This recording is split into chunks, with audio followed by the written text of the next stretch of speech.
Hello everyone. Today our group's presentation topic is Life and Death, Lakota Spirituality.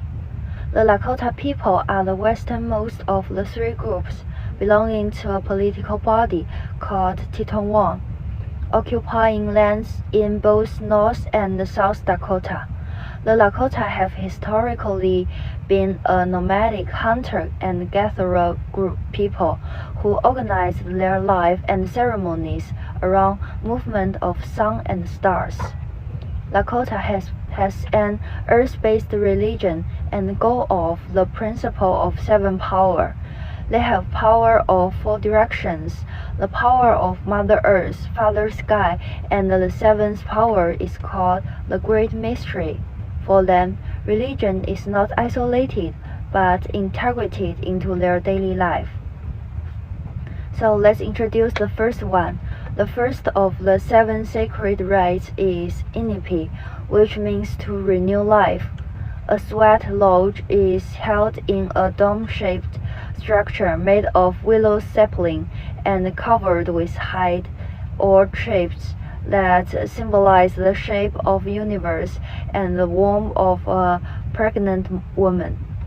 Heated stones are placed in a central hole in a lodge, and the water is poured over them by the leader to create steam.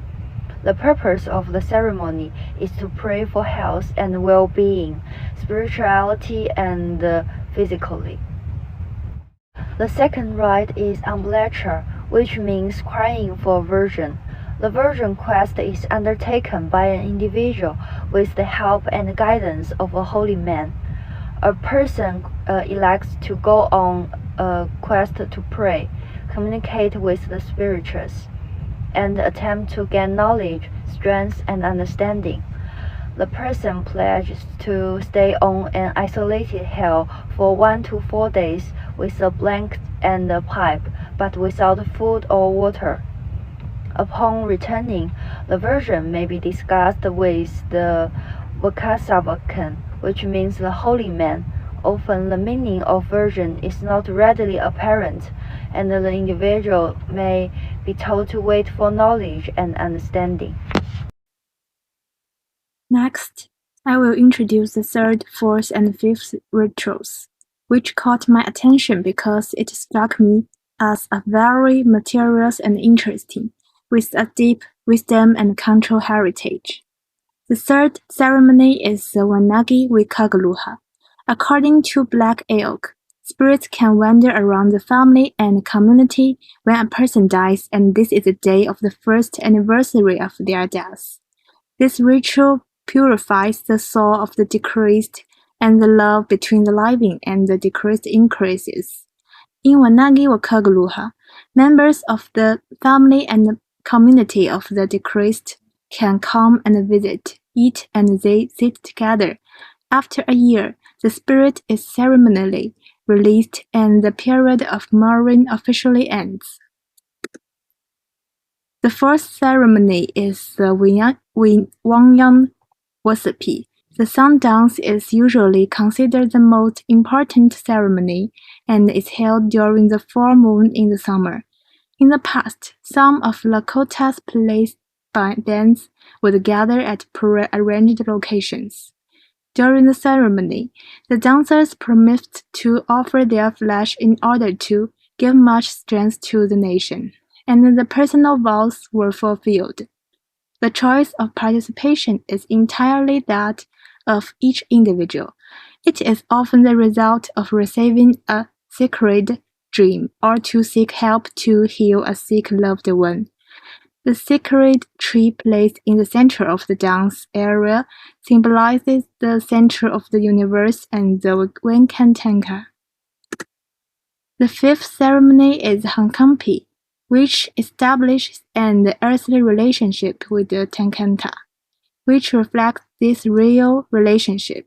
It is often performed to reunite young people with their families and can be a way of cementing relationships with others and with the Wankantanka.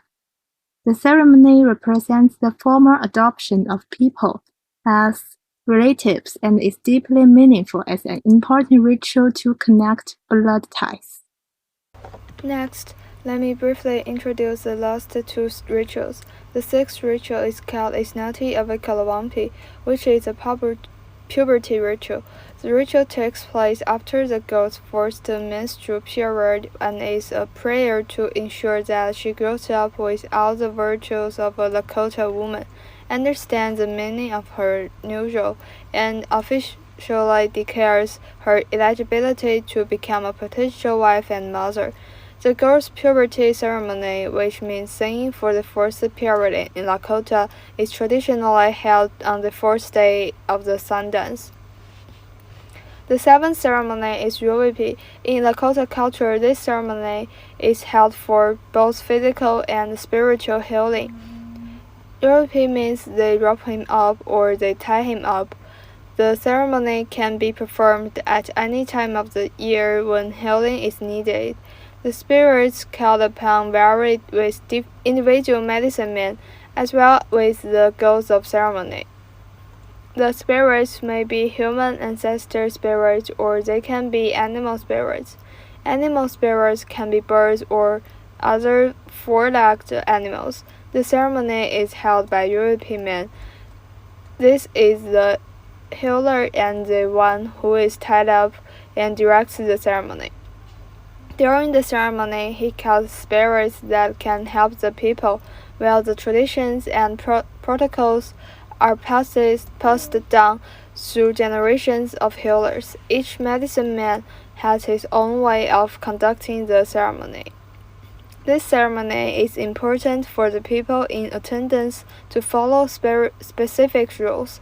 The medicine man's ceremony pipe is present during the ceremony, which involves prayer, the drum, and traditional songs.